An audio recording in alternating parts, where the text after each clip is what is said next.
Bismillahirrahmanirrahim. Assalamualaikum warahmatullahi wabarakatuh. Very good morning. Thank you for the invitation. You notice that I changed the topic immediately because I was given two separate topics. The first one is about learning experience, and a couple of days ago they sent me to another WhatsApp talking about immersive learning. So, and this morning I had another conversation, the definition of immersive learning. But anyway, I will try to share a little bit from the psychological perspective, perhaps slightly different from Prof. JJ talking about curriculum. So a little bit about the soft part, the emotions part, the effective parts of learning. When I received the title immersive,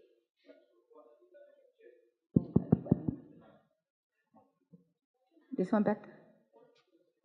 Nak kena buat lain ke? Okay, is it better now? Okay. When I received the title immersive learning, it has different interpretation actually. What does it mean immersive? From my perspective, from the psychological perspective, if you look at the study by Csikszentmihalyi, talk about getting in flow, in trance, in learning. Deeply engaged, how to get students engaged in the learning process to the extent that they couldn't feel that it's already 1 hour, it's already 3 hours. They are in trance with you. Is that what we want? I'm sure if you Google into the internet, immersive nowadays is closely associated with virtual learning, VR. You heard just now, right? You heard people screaming using VR because they're completely engaged, immersed in the experience because of the ability to provide the all sort of multiple resources for learning that triggers learning, I think. But being in the classroom like this, for instance, with the machine here, one way you can do is using all the sophistication of the machine, e-learning, the MOOCs, the blended learning, whatever. And at the same time, we are also the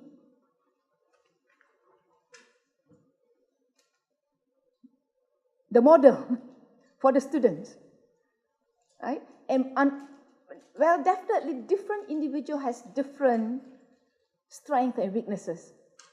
I'm sure you've been to a lecture hall with 100% teacher-centered, but still remain awe, right? But how many lecturers can do that?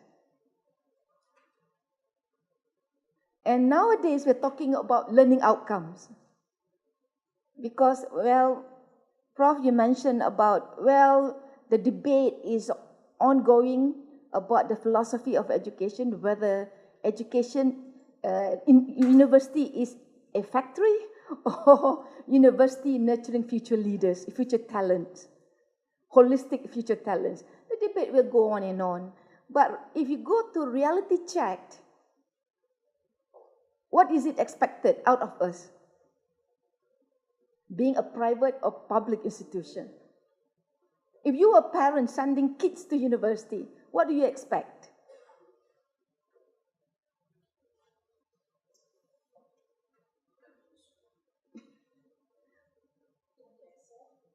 For them to excel in order to do what? Make money? Able to work, get good grades, and eventually, yeah, menjadi manusia. Yeah, because if you look at the history of education, of philosophy, education is to nurture a good man, memanusiakan manusia, eventually. That's why you look at the philosophy in the Western country, especially in the States, they are still subscribed to liberal education, very generalist for the first degree. You want to specialize, you go to the second degree. The role of the first degree is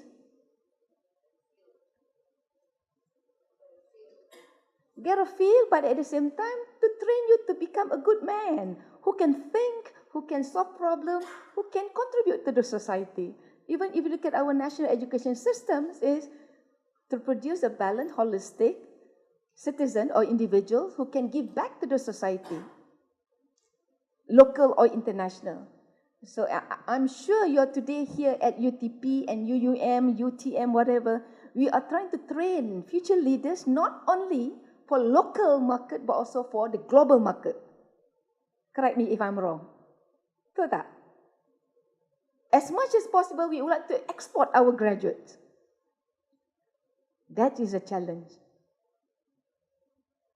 So when I look at the title Immersive, one of the challenge is how to help them to self-regulate their own learning. In fact, you don't have to look at the students, look at us. What's your goal joining UTP? Ultimate goal. What's your ultimate goal? To become a professor or to become a president of the university or to become a dean? What's the goal? To share. Yeah, I had a seminar, a workshop yesterday at the UUM on KIPS, high impact education practices.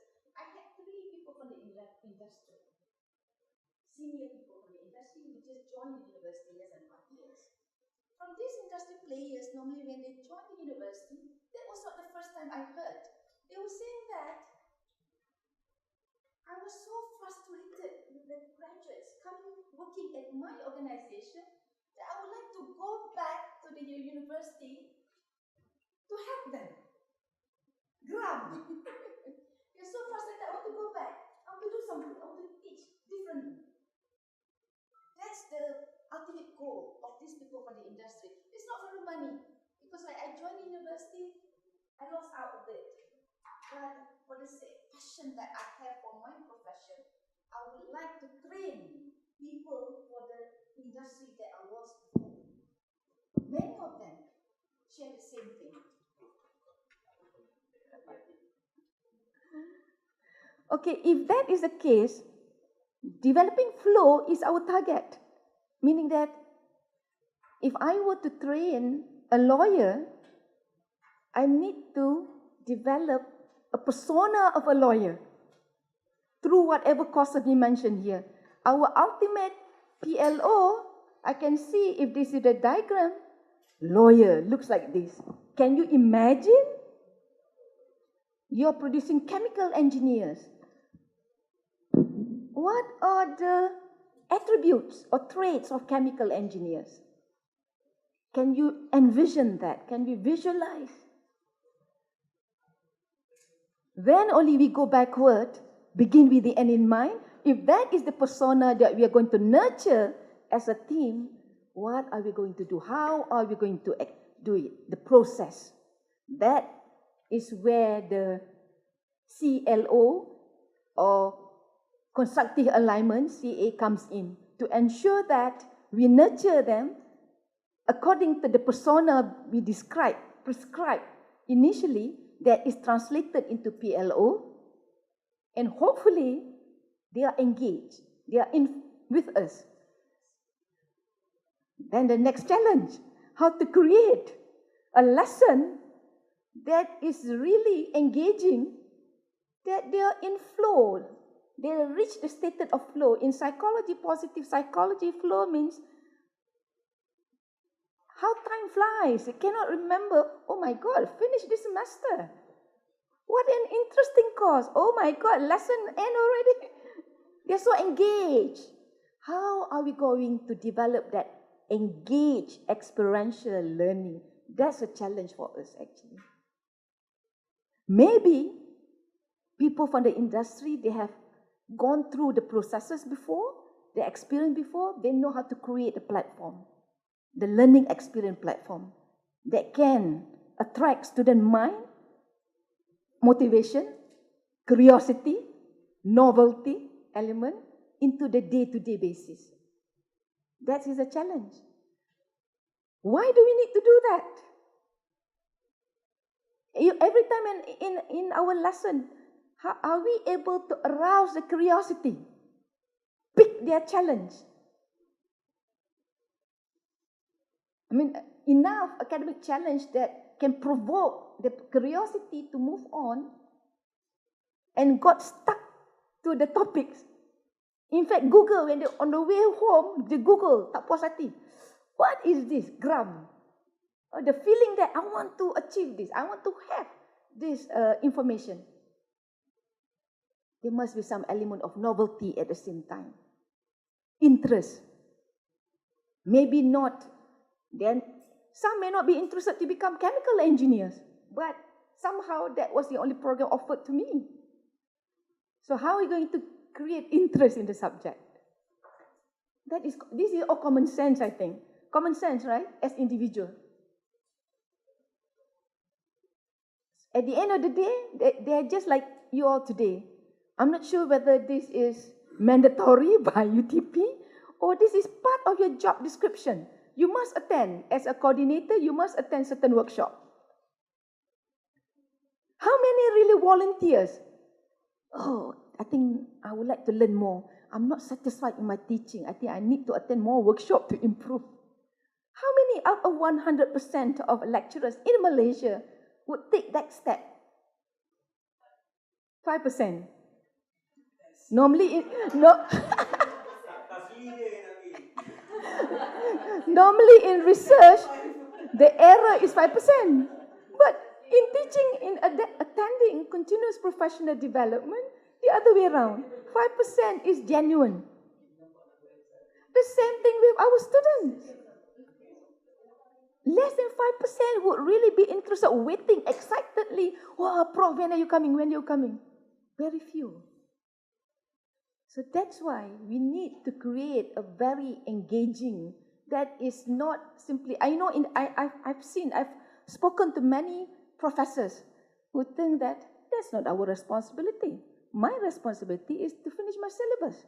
It's your responsibility as an adult coming to my class. I think times has changed. So now we have to think the other way around. How to engage learners. That's a challenge. Yes, Prof. Quickly responding to that. There's aspect actually putting pressure on institutions. Yeah. Like, for example, in the society, modern society like the US, there's plenty of job opportunities. Maybe culturally also. Yeah. The parents really actually allow the kids to actually explore. But after high school, for them to join a short hiatus, traveling, see the world. Visit Spain and so on, rather than just forcing their kids to actually go to the university. And then ended up later maybe taking music, maybe art appreciation, whatever. But later on in life, actually they specialize, become human resource management, things like that. That means in terms of hiring, not really fully hiring, expecting, for example, for manager in engineering field to have someone with engineering PhD graduate in that sense lah. Yeah. Even Sabaja, for example, they don't take geophysics or exactly. If you refer to our former top officers in the government, they were majoring in history, geography. Right? In our society, on the other hand, people that graduate without certificate, let's say from religious schools or even with music, find it difficult to survive because the industry or the society looking for very short, very quick fix to, I want to have a person with this skill. We don't look for anything else. I want to have graduate with GPA 3.0 or nothing else. In that sense, must be in chemical engineering. So it makes it very difficult. Now, the second part is even the parents themselves. When your kids want to go into music, it's like, what? You're not gonna survive. The parents also put the pressure to them. The industry put the pressure into them. So it trickles down into the academics, the institutions, the education provider. You must offer program that people wants to take. For example, let's say now marketable. So if computer engineering is the trend, everybody rush to that.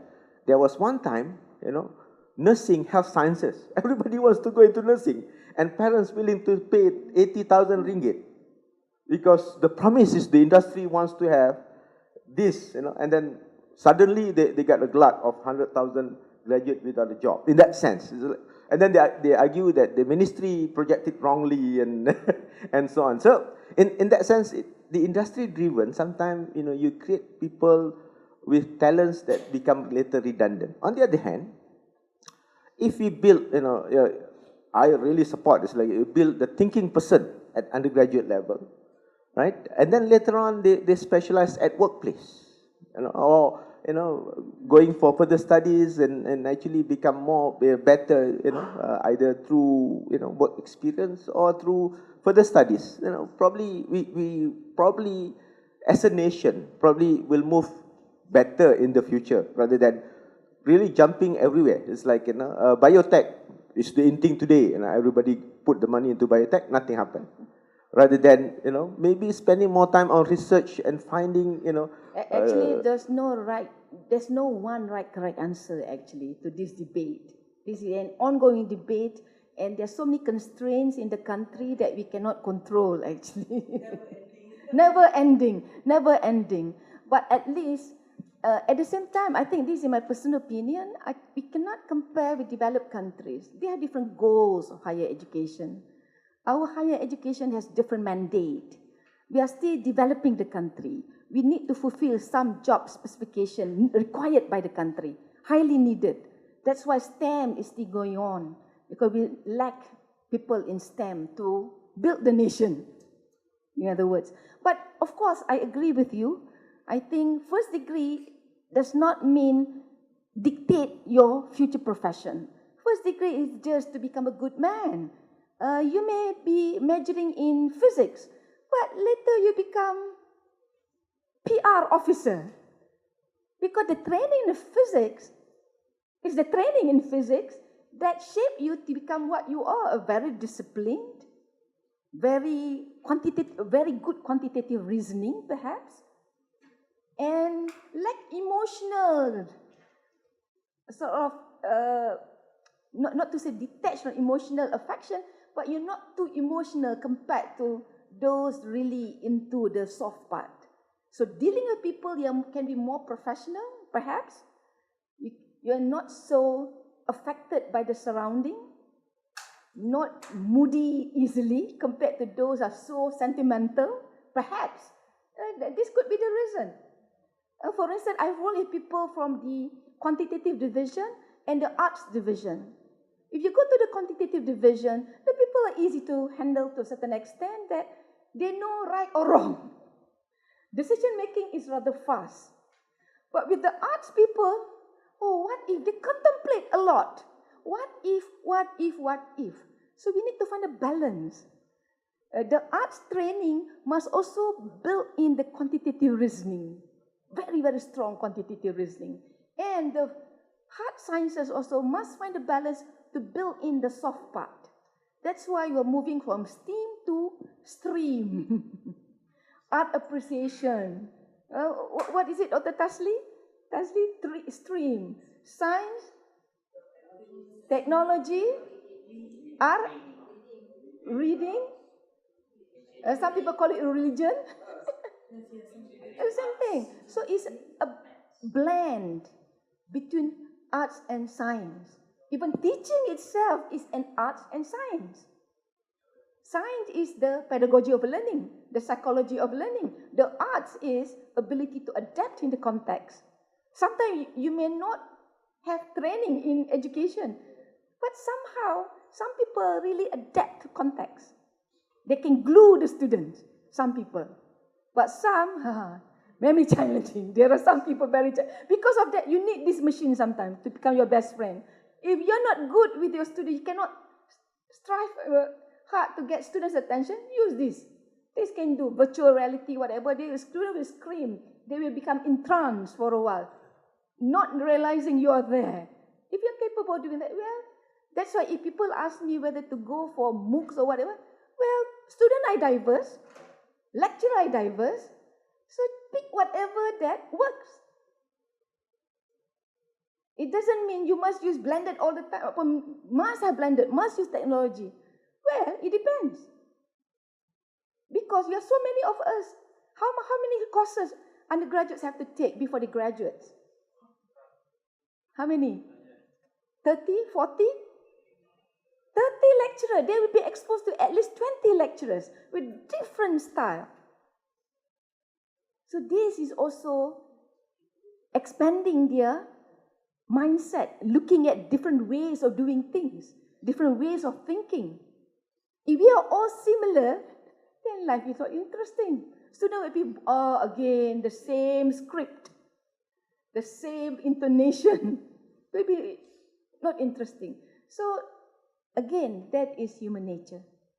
Okay? So, because we are trying to create a very engaging, based on the guideline principles given, because you are expert in your own field. No doubt, we are expert. We are content expert. But in terms of pedagogical expert, so we need to get more out of this through independent readings or coming like this, engage in a discussion. So I think if you want to create that kind of graduates who can be functional to the society, of course, individual, family, and society, and the world, right? You need to train them to be able to self-regulate yourself. That's why I think that why is it important to develop self-regulation in learning?